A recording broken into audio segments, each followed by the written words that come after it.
Hi, guys, and welcome to episode 25 of Java with Jesus. It is a Monday morning. Again, a new week, a fresh start for a lot of us, a new work week for some of us, new school week for the rest of us. I hope everybody is doing okay. I hope you all had a wonderful, blessed weekend and that you got to do something fun. We are still in the middle of Leviticus. And today we've got quite a bit of chapters to read, so we are definitely going to jump in it today. No chit chat. Today's verses are going to be Leviticus 11:1 through 17:16. So, as always, everything that I'm using, all of my supplies, including the highlighters that I use, are linked down in the description below if you're interested in purchasing our devotional book so that you can follow along as well. Other than that, let's get into it. Episode 25. How much do you understand about the inner workings of your television? How about your car, your municipal government, your spouse, your kids? A wonderful fact of life is that we can enjoy many things without understanding how they work. We may satisfy our curiosity by understanding them, but we don't have to. This is the final section of instructions for worshiping God. It includes instructions about food, childbirth, infectious skin diseases, mildew, bodily discharges, the Day of Atonement, and handling blood. There is more to this set of instructions than rules about eating, treating wounds, and personal hygiene. In them, we see God's love and care for his people. That's a good reason to study the other rules in this section too, preparing for worship, practicing good health and hygiene, and keeping sex pure. What evidence of God's love and care do you see in these areas? Read on to find out. Leviticus 11. Laws about animals for food. I'm genuinely curious about this because we've been sacrificing bulls, as in like male cows. We eat those. So I am genuinely curious. Here we go. The Lord spoke again to Moses and to Aaron, saying to them, "Speak to the sons of Israel, saying, These are the creatures which you may eat from all the animals that are on the earth. Whatever divides a hoof, thus making split hoofs, and chews the cud among the animals, that you may eat. Nevertheless, you are not to eat of these among those which chew the cud, or among those which divide the hoof, the camel. For though it chews cud. Okay, let's back up a little. So cud, I was saying it right.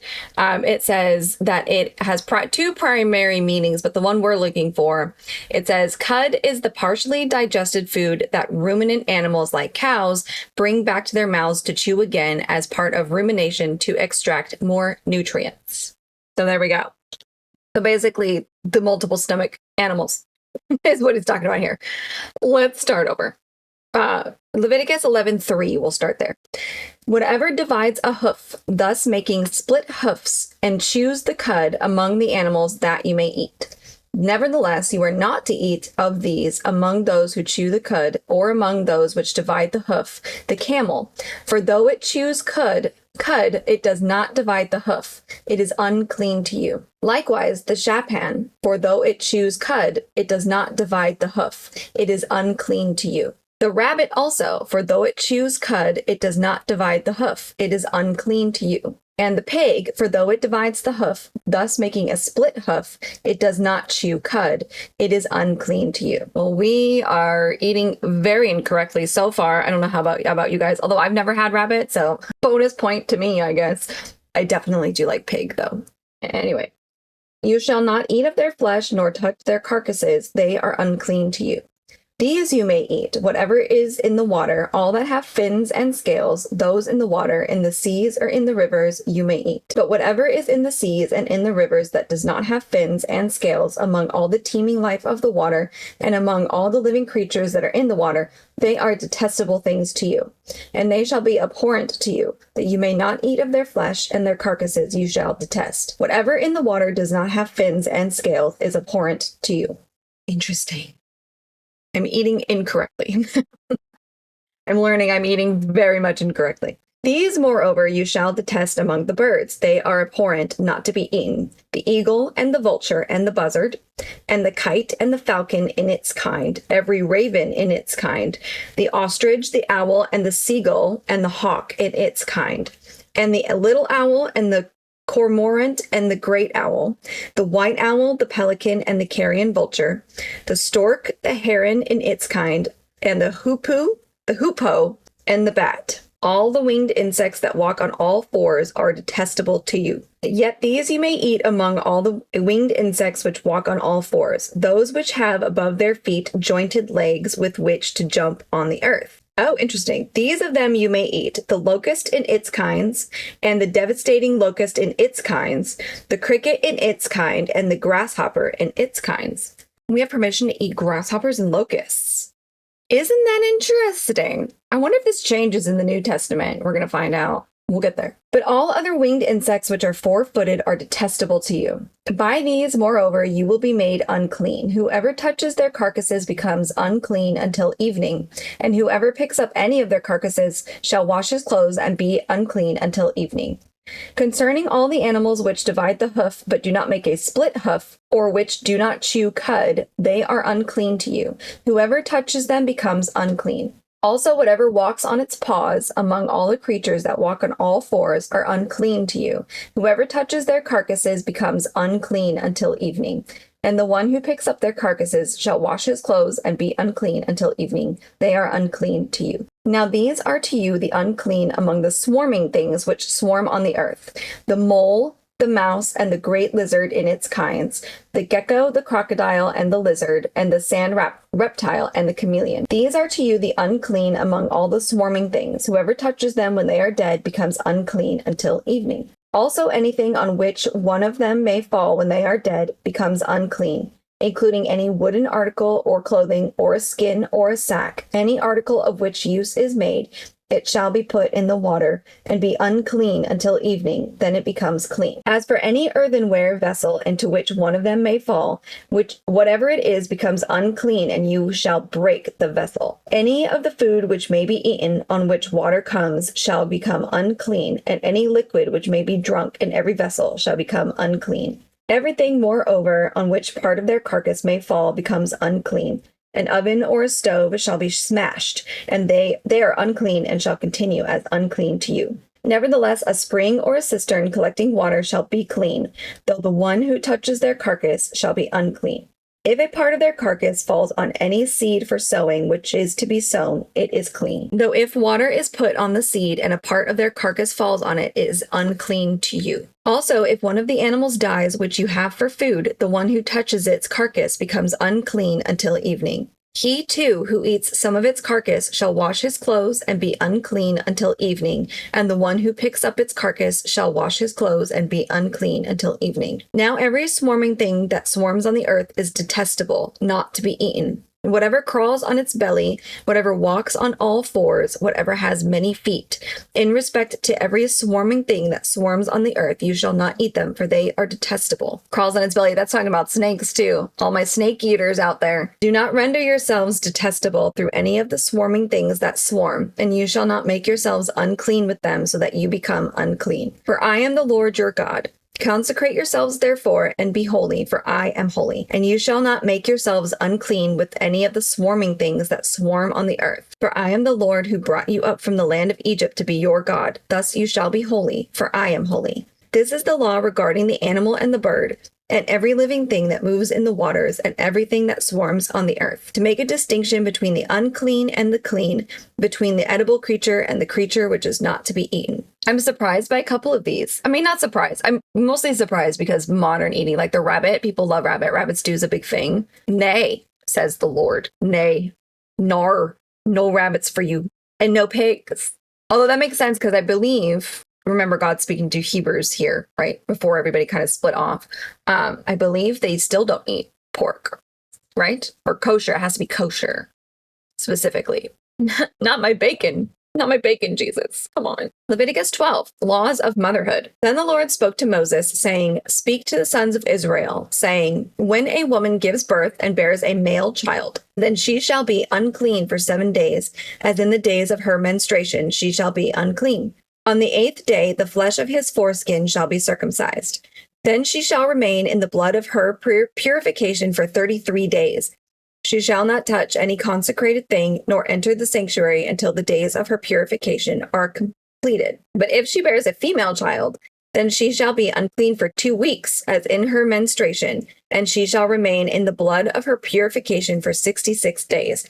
Dang! What did we do? When the days of her purification are completed, for a son or for a daughter, she shall bring to the priest at the doorway of the tent of meeting a 1-year lamb for a burnt offering, and a young pigeon or a turtle dove for a sin offering. Then he shall offer it before the Lord, and make atonement for her, and she shall be cleansed from the flow of her blood.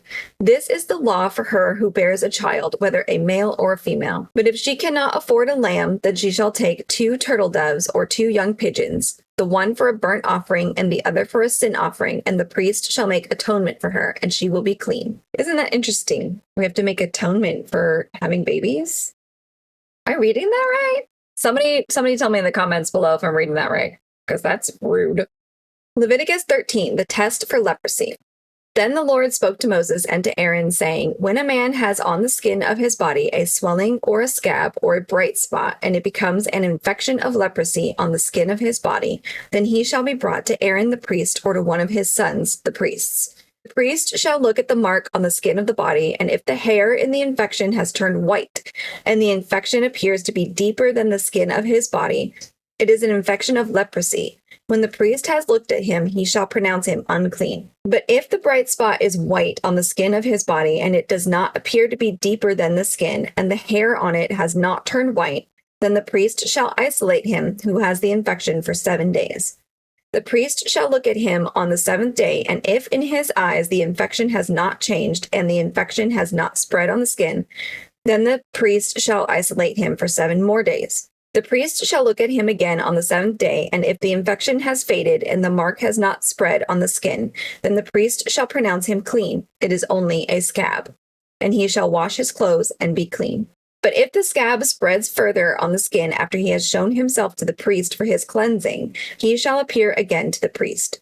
The priest shall look, and if the scab has spread on the skin, then the priest shall pronounce him unclean. It is leprosy. When the infection of leprosy is on a man, then he shall be brought to the priest. The priest shall then look, and if there is a white swelling on the skin, and it has turned the hair white, and there is quick raw flesh in the swelling, it is a chronic leprosy on the skin of his body, and the priest shall pronounce him unclean. He shall not isolate him, for he is unclean. If the leprosy breaks out farther on the skin, and the leprosy covers all the skin of him who has the infection from his head even to his feet, as far as the priest can see, then the priest shall look, and behold, if the leprosy has covered all his body, he shall pronounce clean him who has the infection. It has all turned white, and he is clean. But whenever raw flesh appears on him, he shall be unclean. The priest shall look at the raw flesh, and he shall pronounce him unclean. The raw flesh is unclean, it is leprosy. Or if the raw flesh turns again and it is changed to white, then he shall come to the priest. And the priest shall look at him, and behold, if the infection has turned to white, then the priest shall pronounce clean him who has the infection. He is clean. When the body has a boil on its skin and it is healed, and in the place of the boil there is a white swelling or a reddish white bright spot, then it shall be shown to the priest. And the priest shall look, and behold, if it appears to be lower than the skin, and the hair on it has turned white, then the priest shall pronounce him unclean. It is the infection of leprosy. It has broken out in the boil. But if the priest looks at it, and behold, there are no white hairs, and it is not lower than the skin, and is faded, then the priest shall isolate him for 7 days. And if it spreads farther on the skin, then the priest shall pronounce him unclean. It is an infection. But if the bright spot remains in its place and does not spread, it is only the scar of the boil, and the priest shall pronounce him clean. Or if the body sustains in its skin a burn by fire, and the raw flesh of the burn becomes a bright reddish white or white, then the priest shall look at it. And if the hair in the bright spot has turned white, and it appears to be deeper than the skin, it is leprosy. It has broken out in the burn. Therefore the priest shall pronounce him unclean. It is an infection of leprosy. But if the priest looks at it, and indeed there is no white hair in the bright spot, and it is no deeper than the skin, but is dim, then the priest shall isolate him for 7 days.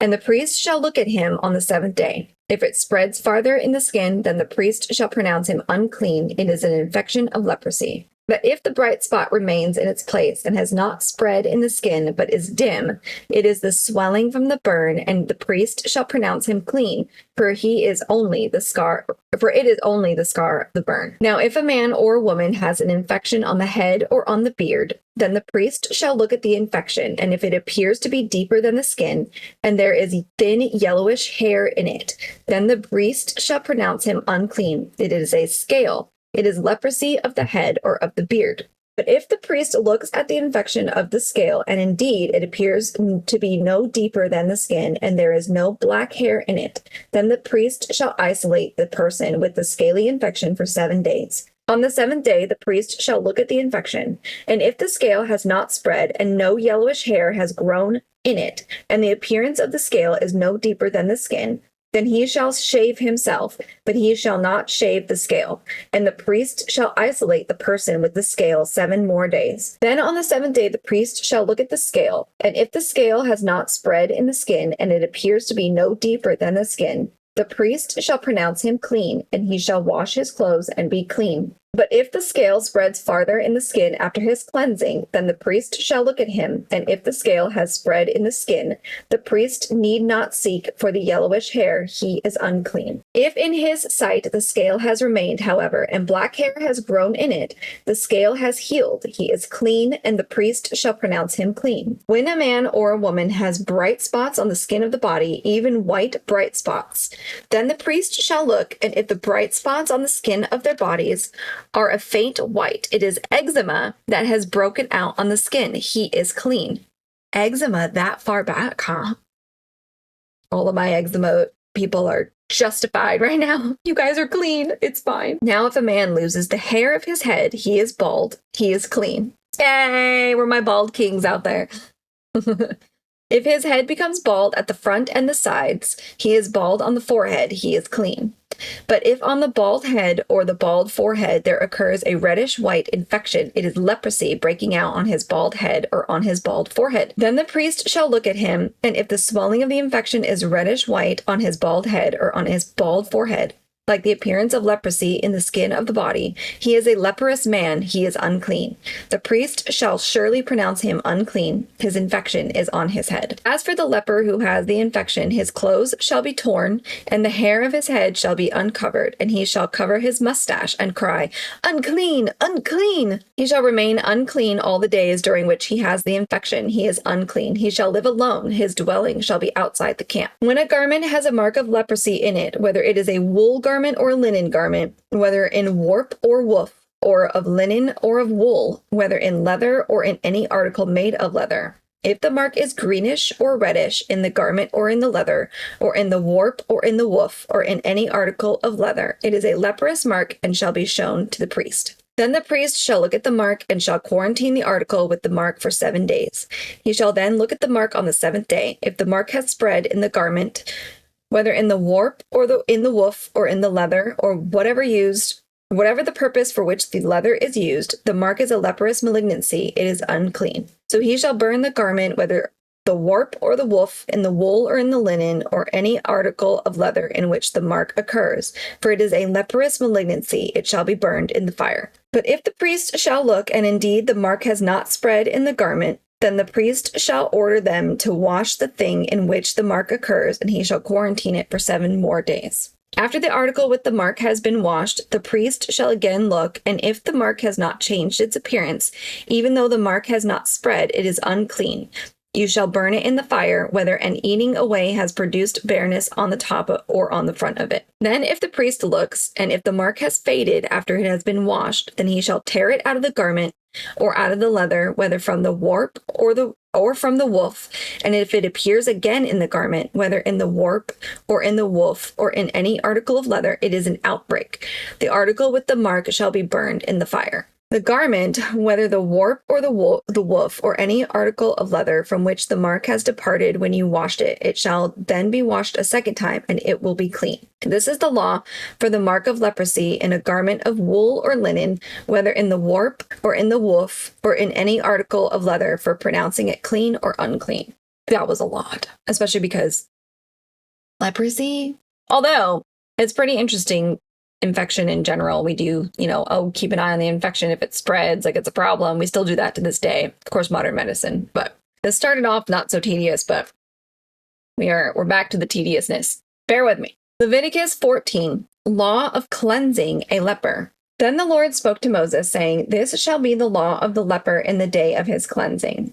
Now he shall be brought to the priest, and the priest shall go outside of the camp.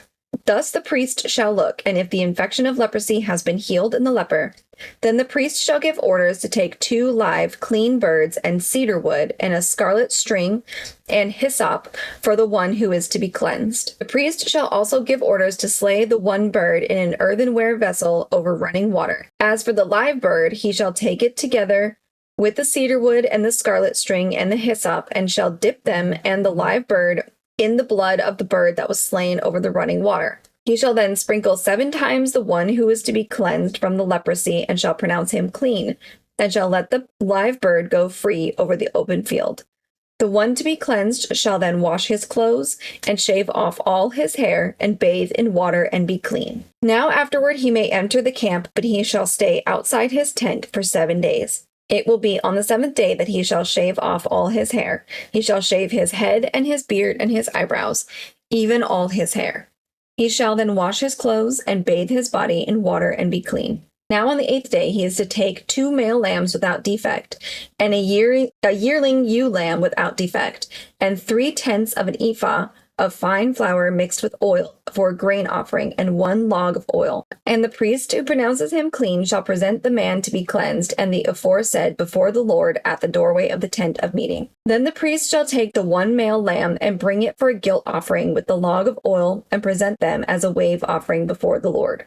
Next he shall slaughter the male lamb in the place where they slaughter the sin offering and the burnt offering at the place of the sanctuary for the guilt offering. Like the sin offering belongs to the priest, it is most holy. The priest shall then take some of the blood of the guilt offering, and the priest shall put it on the lobe of the right ear of the one to be cleansed, and on the thumb of his right hand, and on the big toe of his right foot. The priest shall also take some of the log of oil and pour it into his left palm. The priest shall then dip his right hand finger into the oil that is left in his left palm, and with his finger sprinkle some of the oil 7 times before the Lord. Of the remaining oil which is in his palm, the priest shall put some on the right ear lobe of the one to be cleansed, and on the thumb of his right hand, and on the big toe of his right foot, on the blood of the guilt offering. While the rest of the oil that is in the priest's palm he shall put on the head of the one to be cleansed. So the priest shall make atonement on his behalf before the Lord. The priest shall next offer the sin offering and make atonement for the one to be cleansed from his uncleanness. Then afterward he shall slaughter on the burnt offering. The priest shall offer up the burnt offering and the grain offering on the altar. Thus the priest shall make atonement for him, and he will be clean. But if he is poor and his means are insufficient, then he is to take 1 male lamb for a guilt offering as a wave offering to make atonement for him, and 1/10 of an ephah of fine flour mixed with oil for a grain offering, and a log of oil, and 2 turtle doves or 2 young pigeons which are within his means. The one shall be a sin offering and the other a burnt offering. Then the 8th day he shall bring them for his cleansing to the priest at the doorway of the tent of meeting before the Lord. The priest shall take the lamb of the guilt offering and the log of oil, and the priest shall offer them for a wave offering before the Lord. Next he shall slaughter the lamb of the guilt offering, and the priest is to take some of the blood of the guilt offering and put it on the lobe of the right ear of the one to be cleansed, and on the thumb of his right hand, and on the big toe of his right foot. The priest shall also pour some of the oil into his left palm. And with his right hand finger the priest shall sprinkle some of the oil that is in his left palm 7 times before the Lord. The priest shall then put some of the oil that is in his palm on the lobe of the right ear of the one to be cleansed, and on the thumb of his right hand, and on the big toe of his right foot, on the place of the blood of the guilt offering. Moreover, the rest of the oil that is in the priest's palm he shall put on the head of the one to be cleansed, to make atonement on his behalf before the Lord. He shall then offer 1 of the turtle doves or young pigeons, which are within his means. He shall offer what he can afford, the one for a sin offering and the other for a burnt offering, together with the grain offering. So the priest shall make atonement before the Lord on the behalf of the one to be cleansed. This is the law for him in whom there is an infection of leprosy, whose means are limited for his cleansing. The Lord further spoke to Moses and Aaron, saying, when you enter the land of Canaan, which I give you for a possession, and I put a mark of leprosy on a house in the land of your possession, then the one who owns the house shall come and tell the priest, saying, something like a mark of leprosy has become visible to me in the house. The priest shall then command that they empty the house before the priest goes in to look at the mark, so that everything in the house shall not become unclean. And afterward the priest shall go in to look at the house. So he shall look at the mark, and if the mark on the walls of the house has greenish or reddish depressions and appears deeper than the surface, then the priest shall come out of the house to the doorway and quarantine the house for 7 days. The priest shall return on the 7th day and make an inspection.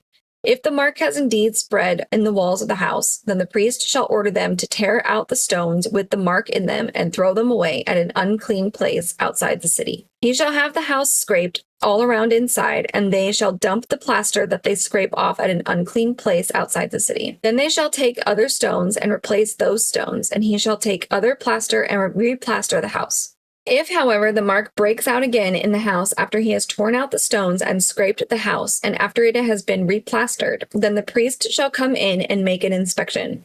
If he sees that the mark has indeed spread in the house, it is a malignant mark in the house, and it is unclean. He shall therefore tear down the house, its stones and its timbers, and all the plaster of the house, and he shall take them outside the city to an unclean place. Moreover, whoever goes into the house during the time that he is quarantined it becomes unclean until evening. Likewise, whoever lies down in the house shall wash his clothes, and whoever eats in the house shall wash his clothes. If, on the other hand, the priest comes in and makes an inspection, and the mark has not indeed spread in the house after the house has been replastered, then the priest shall pronounce the house clean, because the mark has not reappeared. To cleanse the house then he shall take 2 birds and a cedar wood and scarlet string and hyssop, and he shall slaughter the one bird in an earthenware vessel over running water. Then he shall take the cedar wood and the hyssop and the scarlet string with the live bird, and dip them in the blood of the slain bird as well as in the running water, and sprinkle the house 7 times. He shall thus cleanse the house with the blood of the bird and with the running water, along with the live bird, and with the cedar wood, and with the hyssop, and with the scarlet string. However, he shall let the live bird go free outside the city into the open field. So he shall make atonement for the house, and it will be clean. This is the law for any mark of leprosy, even for a scale, and for the leprous garment or house, and for a swelling, and for a scab, and for a bright spot, to teach when they are unclean and when they are clean. This is the law of leprosy. Leviticus 15, cleansing unhealthiness. The Lord also spoke to Moses and to Aaron. The Lord also spoke to Moses and to Aaron, saying, speak to the sons of Israel, and say to them, when any man has a discharge from his body, his discharge is unclean. This, moreover, shall be his uncleanness in his discharge. It is his uncleanness whether his body allows its discharge to flow, or whether his body obstructs its discharge. Every bed on which the person with the discharge lies becomes unclean, and everything on which he sits becomes unclean. Anyone, moreover, who touches his bed shall wash his clothes and bathe in water and be unclean until evening. And whoever sits on the thing on which the man with the discharge has been sitting shall wash his clothes and bathe in water and be unclean until evening. Also, whoever touches the person with the discharge shall wash his clothes and bathe in water and be unclean until evening. Or if the man with the discharge spits on one who is clean, he too shall wash his clothes and bathe in water and be unclean until evening. Every saddle on which the person with a discharge rides becomes unclean.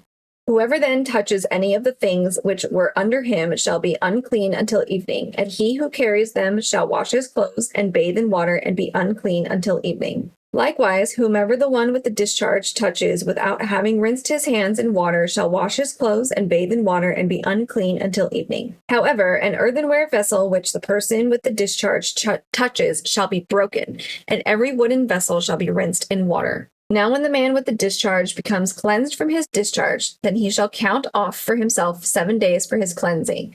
He shall then wash his clothes and bathe his body in running water and will become clean. Then on the 8th day he shall take for himself 2 turtle doves or 2 young pigeons, and come before the Lord to the doorway of the tent of meeting and give them to the priest. And the priest shall offer them, one for a sin offering and the other for a burnt offering.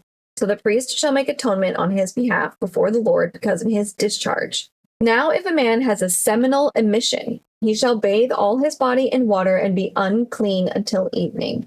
As for any garment or any leather on which there is seminal emission, it shall be washed with water and be unclean until evening. If a man lies with a woman so that there is seminal emission, they shall both bathe in water and be unclean until evening. When a woman has a discharge, if her discharge in her body is blood, she shall continue in her menstrual impurity for 7 days, and whoever touches her shall be unclean until evening.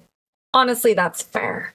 It's not pleasant. Everything also on which she lies during her menstrual impurity shall be unclean, and everything on which she sits shall be unclean. Anyone who touches her bed shall wash his clothes and bathe in water and be unclean until evening. Whoever touches anything on which she sits shall wash his clothes and bathe in water and be unclean until evening. Whether it be on the bed or on the thing on which she is sitting, when he touches it, he shall be unclean until evening. If a man actually lies with her so that her menstrual impurity is on him, he shall be unclean 7 days, and every bed on which he lies shall be unclean. You know who you are. If a woman has a discharge of her blood many days, not at the period of her menstrual impurity, or if she has a discharge beyond that period, all the days of her impure discharge, she shall continue as though in her menstrual impurity. She is unclean. Any bed on which she lies all the days of her discharge shall be to her like her bed at menstruation, and everything on which she sits shall be unclean like her uncleanness at that time. Likewise, whoever touches them shall be unclean, and shall wash his clothes, and bathe in water, and be unclean until evening. When she becomes clean from her discharge, she shall count off for herself 7 days, and afterward she will be clean. Then on the 8th day she shall take for herself 2 turtle doves or 2 young pigeons, and bring them into the priest, to the doorway of the tent of meeting. The priest shall offer the one for a sin offering and the other for a burnt offering. So the priest shall make atonement on her behalf before the Lord because of her impure discharge. Thus you shall keep the sons of Israel separated from their uncleanness, so that they will not die in their uncleanness by their defiling my tabernacle that is among them. This is the law for the one with a discharge, and for the man who has a seminal emission, so that he is unclean by it, and for the woman who is ill because of menstrual impurity, and for the one who has a discharge, whether a male or a female, or a man who lies with an unclean woman. I love that our periods are considered impure, and we have to sacrifice for them. Thanks God you gave them to us, but it's fine. I also, just a side note before we continue, this is already long, I know, but it says here, when she becomes clean from her discharge, she shall count off for herself 7 days, and afterwards she will be clean. So that is really interesting to me, because usually 7 days after your menstrual cycle, after your period, sorry for the men listening, but usually 7 days after your period is when you start to enter your ovulation phase. Like within 7 days. Now, of course, every woman's different. Some women have shorter periods, longer periods, whatever. Towards the end of those 7 days, you start entering your ovulation cycle. That's interesting. Just a little fun side note there. Leviticus 16, Law of Atonement. Now the Lord spoke to Moses after the death of the 2 sons of Aaron, when they had approached the presence of the Lord and died. The Lord said to Moses, "Tell your brother Aaron that he shall not enter at any time into the holy place inside the veil, before the mercy seat which is on the ark, or he will die. For I will appear in the cloud over the mercy seat. Aaron shall enter the holy place with a bull for a sin offering and a ram for a burnt offering.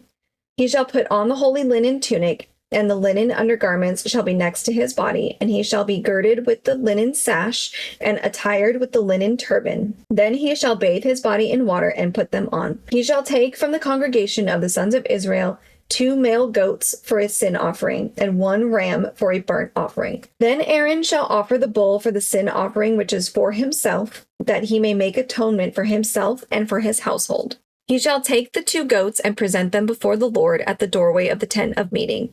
Aaron shall cast lots for the goats, 1 lot for the Lord and the other lot for the scapegoat. Then Aaron shall offer the goat on which the lot for the Lord fell, and make it a sin offering. But the goat on which the lot for the scapegoat fell shall be presented alive before the Lord, to make atonement upon it, to send it into the wilderness as the scapegoat. Then Aaron shall offer the bull of the sin offering which is for himself, and make atonement for himself and for his household. And he shall slaughter the bull of the sin offering which is for himself. He shall take a fire pan full of coals of fire from upon the altar before the Lord, and 2 handfuls of finely ground sweet incense, and bring it inside the veil. He shall put the incense on the fire before the Lord, that the cloud of incense may cover the mercy seat that is on the ark of the testimony, otherwise he will die. Moreover, he shall take some of the blood of the bull and sprinkle it with his finger on the mercy seat on the east side. Also in front of the mercy seat he shall sprinkle some of the blood with his finger 7 times. Then he shall slaughter the goat of the sin offering which is for the people, and bring its blood inside the veil, and do with its blood as he did with the blood of the bull, and sprinkle it on the mercy seat and in front of the mercy seat. He shall make atonement for the holy place, because of the impurities of the sons of Israel, and because of their transgressions in regard to all their sins, and thus he shall do for the tent of meeting which abides with them in the midst of their impurities. When he goes in to make atonement in the holy place, no one shall be in the tent of meeting until he comes out, that he may make atonement for himself and for his household and for all the assembly of Israel. Then he shall go out to the altar that is before the Lord and make atonement for it, and shall take some of the blood of the bull and of the blood of the goat and put it on the horns of the altar on all sides. With his finger he shall sprinkle some of the blood on it 7 times and cleanse it, and from the impurities of the sons of Israel consecrate it. When he finishes atoning for the holy place and the tent of meeting and the altar, he shall offer the live goat. Then Aaron shall lay both of his hands on the head of the live goat and confess over it all the iniquities of the sons of Israel and all their transgressions in regard to all their sins, and he shall lay them on the head of the goat and send it away into the wilderness by the hand of a man who stands in readiness. The goat shall bear on itself all their iniquities to a solitary land, and he shall release the goat in the wilderness. Then Aaron shall come into the tent of meeting and take off the linen garments which he put on when he went into the holy place, and shall leave them there. He shall bathe his body with water in a holy place and put on his clothes, and come forth and offer his burnt offering and the burnt offering of the people, and make atonement for himself and for the people. Then he shall offer up in smoke the fat of the sin offering on the altar. The one who released the goat as the scapegoat shall wash his clothes and bathe his body with water, then afterward he shall come into the camp. But the bull of the sin offering and the goat of the sin offering, whose blood was brought in to make atonement in the holy place, shall be taken outside the camp, and they shall burn their hides, their flesh, and their refuse in the fire. Then the one who burns them shall wash his clothes and bathe his body with water, then afterward he shall come into the camp. This shall be a permanent statute for you. In the 7th month, on the 10th day of the month, you shall humble your souls and do not do any work, whether the native or the alien who sojourns among you. For it is on that day that atonement shall be made for you to cleanse you. You will be clean from all your sins before the Lord. It is to be a Sabbath of solemn rest for you, that you may humble your souls. It is a permanent statute. So the priest who is anointed and ordained to serve as priest in his father's place shall make atonement. He shall thus put on the linen garments, the holy garments, and make atonement for the holy sanctuary, and he shall make atonement for the tent of meeting and for the altar. He shall also make atonement for the priests and for all the people of the assembly. Now you shall have this as a permanent statute, to make atonement for the sons of Israel and for all their sins once every year. And just as the Lord had commanded Moses, so he did.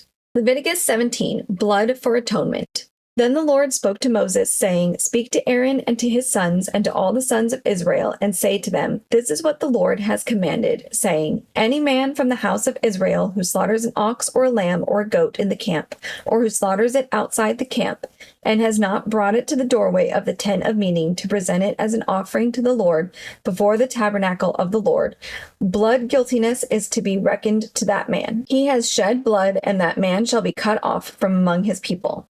The reason is so that the sons of Israel may bring their sacrifices which they were sacrificing in the open field, that they may bring them into the Lord at the doorway of the tent of the meeting to the priest, and sacrifice them as sacrifices of peace offerings to the Lord. The priest shall sprinkle the blood on the altar of the Lord at the doorway of the tent of meeting, and offer up the fat in smoke as a soothing aroma to the Lord. They shall no longer sacrifice their sacrifices to the goat demons with which they play the harlot. This shall be a permanent statute to them throughout their generations. Then you shall say to them, Any man from the house of Israel, or from the aliens who sojourn among them, who offers a burnt offering or sacrifice, and does not bring it to the doorway of the tent of meeting to offer it to the Lord, that man shall also be cut off from his people. And any man from the house of Israel, or from the aliens who sojourn among them, who eats any blood, I will set my face against that person who eats blood and will cut him off from among his people. For the life of the flesh is in the blood, and I have given it to you on the altar to make atonement for your souls. For it is the blood by reason of the life that makes atonement. Therefore I said to the sons of Israel, no person among you may eat blood, nor may any alien who sojourns among you eat blood. So when any man from the sons of Israel or from the aliens who sojourn among them in hunting catches a beast or a bird which may be eaten, he shall pour out its blood and cover it with earth. For as for the life of all flesh, its blood is identified with its life. Therefore I said to the sons of Israel, you are not to eat the blood of any flesh, for the life of all flesh is blood. Whoever eats it shall be cut off. When any person eats an animal which dies or is torn by beasts, whether he is a native or an alien, he shall wash his clothes and bathe in water and remain unclean until evening, then he will become clean. But if he does not wash them or bathe his body, then he shall bear his guilt. It's so interesting because the hunters, we hang, I say we, like I've hunted, I've not, but I know people who have. And what do we do with the animals that we hunt? We hang them upside down to drain all their blood out, right? Before, I don't know the proper term, but before cutting up the meat into its quartering. I don't know what the term is. Well, that was a lot. I don't know about this whole leprosy thing, although the leprosy, it might not be specifically just leprosy as we're thinking of. It seems to encompass general infection, which is interesting. Whew, those are long chapters, guys. Okay. God wanted his people to be holy, set apart, different, and unique, just as he is holy. That is why he designed laws to separate them, both socially and spiritually, from the wicked pagan nations they would encounter in Canaan. These laws also had an immediate practical benefit. God told the Israelites how to diagnose infectious skin diseases and mildew so that they could avoid and treat them. These laws helped the Israelites avoid diseases that were serious threats in that time and place. Although the people would not have understood the medical reasons for some of these laws, their obedience to them made them healthier. Many of God's laws must have seemed strange to the Israelites. His laws, however, helped them avoid not only physical contamination, but also moral and spiritual infection. We do not always understand why God commands us to do this or avoid that, but his expressed will is for our good, even when we don't understand exactly how. It's so interesting to me that a lot of this stuff we still practice to this day, like infectious diseases. You want to, you're on antibiotics for 7 days. Now we have the meds for it, but isolation for 7 days is what God's describing in here for our cleanliness. It's really interesting. It's also interesting we get kind of a first glimpse on a woman's menstrual cycle. Like I said earlier, it talks about how women are, unclean for 7 days, during and then afterwards, we kind of have to recycle and then we become clean on the 8th day. Now there's animal sacrifices involved. Obviously we don't do that anymore, but about, like I said a little bit ago, about the 7-day mark is when you start entering your ovulation phase, which is so interesting to me that all of this is still in here and all the infectious diseases, if it looks like this and this will happen. And it's so, it's so true still to this day. If you have an infection, right? Because it looks a certain way. Well, it looks a certain way because God made it look a certain way. So yeah. That is episode 25. Crazy. Some of the animal we can't eat. I'm a little sad about the pigs. Does that change? I hope so, because I love bacon and pork belly. So good. Thank you all for hanging out with me. I hope this was informative for you. This is very interesting. It's very, very interesting. Tomorrow, episode 26, more Leviticus. Before we go, though, we must end in a prayer. Dear Lord, Heavenly Father, thank you so much for being with us while we dive deeper into your word.